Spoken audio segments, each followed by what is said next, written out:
এখনকার বিশেষ বিশেষ সংবাদ আর প্রতিদিনের বাছাই করা খবরগুলো পেতে চ্যানেলটি সাবস্ক্রাইব করুন। শুরুতেই হেডলাইন্স। ধর্মীয় ভাবাবেগের আঘাতে অভিযোগ, তারকা কাউন্সিলরের যৌন গল্পে উত্তাল কলকাতা পৌর নিগম।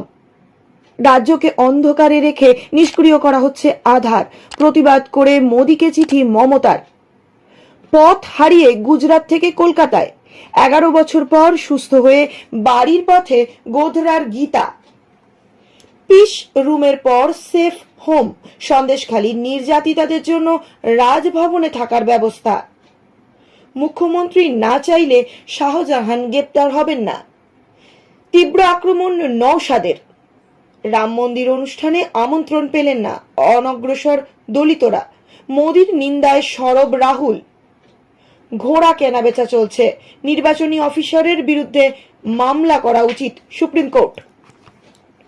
কয়েক বছর আগে বাজেট অধিবেশনে আলোচনায় তৎকালীন বিরোধী দলনেত্রী সিপিএম কাউন্সিলরের শরীরের তুলনা টেনে বিতর্কে জড়িয়েছিলেন।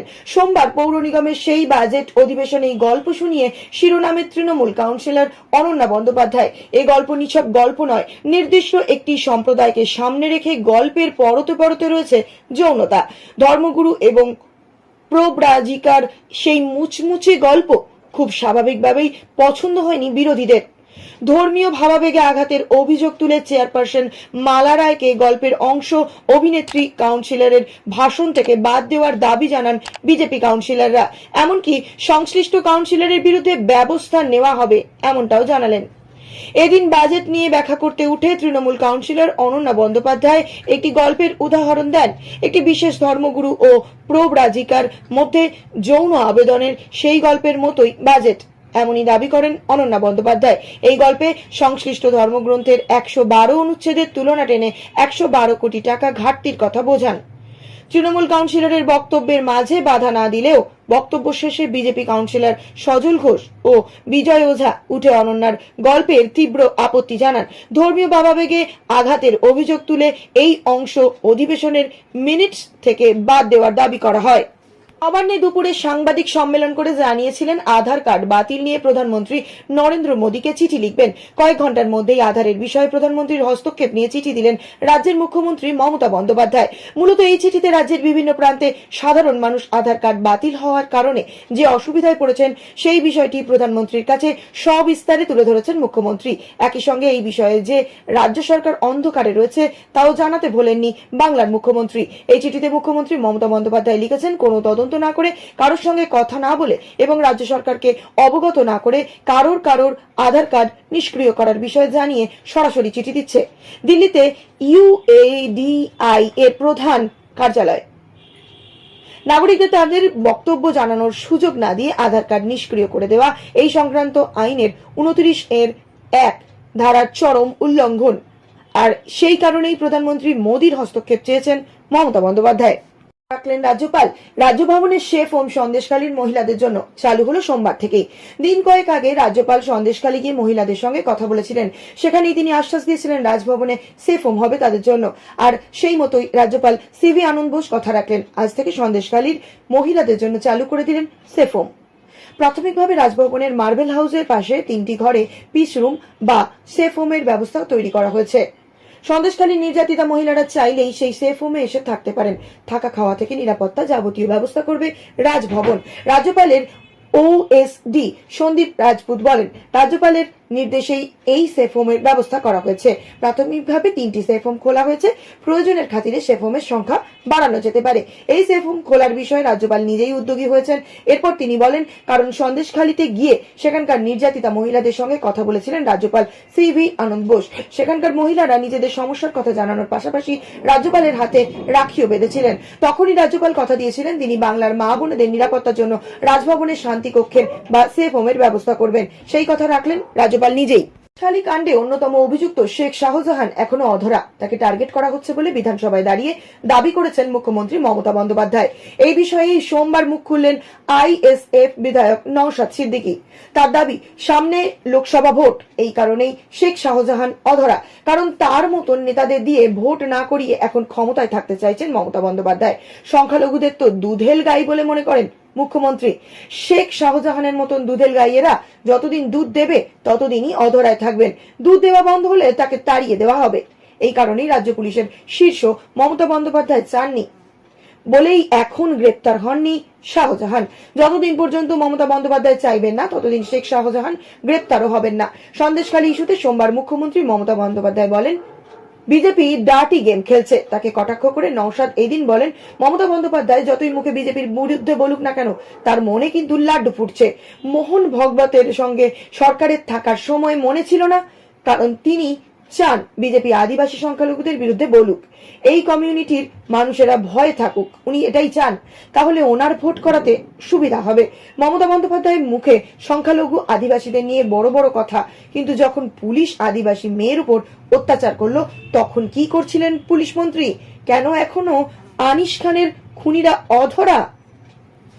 বাজার করতে যাওয়ার জন্য বাড়ি থেকে বেরিয়েছিলেন, তারপর অনেক চেষ্টা করেও খোঁজ পায়নি পরিবার। 11 বছর পর মিলল খোঁজ। কলকাতা থেকে ফিরলেন গুজরাটের গোধুরার এক গৃহবধূ। ওই মহিলার নাম গীতা প্যাটেল। তিনি গুজরাটের গোধরা এলাকার বাসিন্দা। স্বামী ও 3 সন্তানকে নিয়ে সংসার করার মাঝে 2013 সালে আচমকাই নিখোঁজ হয়ে যান। পরিবারের এমনটাই দাবি। তারা জানিয়েছে বাজার করতে যাবে বলে বাড়ি থেকে বেরিয়েছিলেন গীতা, তারপর আর ফেরেননি। পরিবারের তরফে অনেক খোঁজা হয়, কোথাও সন্ধান না পেয়ে পুলিশের কাছে মিসিং ডায়েরি করা হয়। পরিবারের তরফে জানানো হয়েছে পুলিশও খোঁজার যথাযথ চেষ্টা করেছেন। নিখোঁজের বিজ্ঞপ্তিও দেওয়া হয়, আশপাশের সমস্ত মর্গগুলিতে খুঁজে দেখা হয়, কিন্তু কোথাও খোঁজ মেলেনি তার। অবশেষে হাল ছেড়ে দেন গীতার পরিজনেরা। সময় এগিয়ে যায় আপন নিয়মে।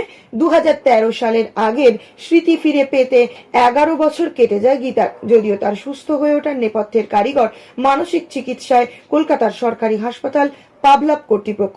সেখানেই এতদিন চিকিৎসা হয়েছে গীতার। হাসপাতাল সূত্রে খবর, সব মনে পড়তেই গীতা কর্তৃপক্ষকে জানান। তারপর খোঁজ শুরু হয় পরিজনদের। হাসপাতালে এক আধিকারিক বলেন, এক স্বেচ্ছাসেবী সংস্থার সঙ্গে যোগাযোগ করি। তারা গুজরাট পুলিশের সঙ্গে কথা বলেন। ওখানকার পুলিশ পরিবারের সঙ্গে যোগাযোগ করে আমাদের হাসপাতালে আসেন। সভা ভোট যতই এগিয়ে আসছে ততই কেন্দ্রের বিজেপি সরকারের বিরুদ্ধে সুর চড়াচ্ছে কংগ্রেস। এবার রাম মন্দির উদ্বোধনের ইস্যুতে কেন্দ্রের শাসক দলকে একহাত নিলেন রাহুল গান্ধী। সোমবার কংগ্রেস নেতা রাহুল গান্ধী অভিযোগ করেছেন, অযোধ্যায় রাম মন্দির উদ্বোধন এবং রামলালা প্রাণ প্রতিষ্ঠা অনুষ্ঠানে দলিত, অনগ্রসর এবং এমনকি দেশের রাষ্ট্রপতিকেও আমন্ত্রণ করা হয়নি, যা তাদের জন্য অপমানজনক বলে মনে হয়েছে। রাহুল গান্ধী এমনটাই মন্তব্য করেছেন। রাম মন্দিরের উদ্বোধনী অনুষ্ঠানে শিল্পপতি এবং অভিনেতা অমিতাভ বচ্চনকে আমন্ত্রণ জানিয়ে নরেন্দ্র মোদী আদতে বার্তা দিতে চেয়েছেন যে দেশের 73% মানুষের কোনো গুরুত্ব নেই তাদের কাছে। রাহুল গান্ধী ভারত জড়ো ন্যায় যাত্রা চলাকালীন রামপুর বিধানসভা কেন্দ্রের লালগঞ্জে ইন্দিরা চকে এক সমাবেশে ভাষণ দিতে গিয়ে এমনটাই অভিযোগ করেন। বিজেপি সরকারের বিরুদ্ধে দেশের 73% দলিত, অনগ্রসর শ্রেণী আদিবাসীদের অবহেলা করার অভিযোগ তুলে কংগ্রেসের প্রাক্তন সভাপতি বলেন, তাদের উপেক্ষা করা হচ্ছে, অন্যদিকে পুঁজিপতিদের অগ্রাধিকার দেওয়া হচ্ছে। মোদী আসলে নিজের পকেট ভর্তি করছেন, কৃষকদের পকেট কেটে ধনী হচ্ছেন প্রধানমন্ত্রী নরেন্দ্র মোদী। বা ঘোড়া কেনাবেচা চলছে, দেখে তা মোকাবিলায় তৎপর হল সুপ্রিম কোর্ট। শীর্ষ আদালত সোমবার বলেছে যে আগামী মঙ্গলবার চণ্ডীগড়ের মেয়র নির্বাচনের ব্যালট পেপার এবং গণনার দিনের পুরো ভিডিও রেকর্ডিং পর্যবেক্ষণ করবে আদালত, এবং সেই কারণে পঞ্জাব ও হরিয়ানা হাইকোর্টের রেজিস্ট্রার জেনারেলকে নির্দেশ দিয়েছে যে ওই দিনের যাবতীয় রেকর্ড নিরাপদে দিল্লিতে আনার জন্য এক বিচার বিভাগীয় কর্মকর্তা নিয়োগ করতে হবে। সুপ্রিম কোর্ট 5 ফেব্রুয়ারি মেয়র নির্বাচন পরিচালনাকারী রিটার্নিং অফিসার অনিল মসিহকে তুলোধনা করে তার পর্যবেক্ষণ জানান। এটি স্পষ্ট যে তিনি ব্যালট পেপারগুলিকে বিকৃত করেছেন এবং তার বিরুদ্ধে মামলা করা উচিত, কারণ তিনি যা করেছেন তা হত্যা এবং গণতন্ত্রের বিদ্রুপ বলে নির্দেশে জানায় সুপ্রিম কোর্ট। প্রধান বিচারপতি ডিওয়াই চন্দ্রচূড়ের নেতৃত্বে একটি বেঞ্চ সোমবার চণ্ডীগড় প্রশাসনকে বিচার বিভাগীয় অফিসারকে নিরাপত্তা প্রদান করতে নির্দেশ দিয়েছে। হাইকোর্ট কর্তৃক নিযুক্ত করা এই অফিসার এবং রেকর্ডের নিরাপত্তা নিশ্চিত করতে এই নির্দেশ দেওয়া হয়েছে। বিচারপতি জেবি পারদিওয়ালা এবং মনোজ মিশ্রের সমন্বয়ে গঠিত বেঞ্চ বলে, আমরা নিজেরাই দুপুর 2টায় রেকর্ডগুলি দেখব। মেয়র নির্বাচনের মামলা মঙ্গলবারের পরিবর্তে অন্য কোনো দিন শুনানি হোক, এই আবেদন খারিজ করার সময় সুপ্রিম কোর্ট বলে ঘোড়া কেনাবেচা চলছে।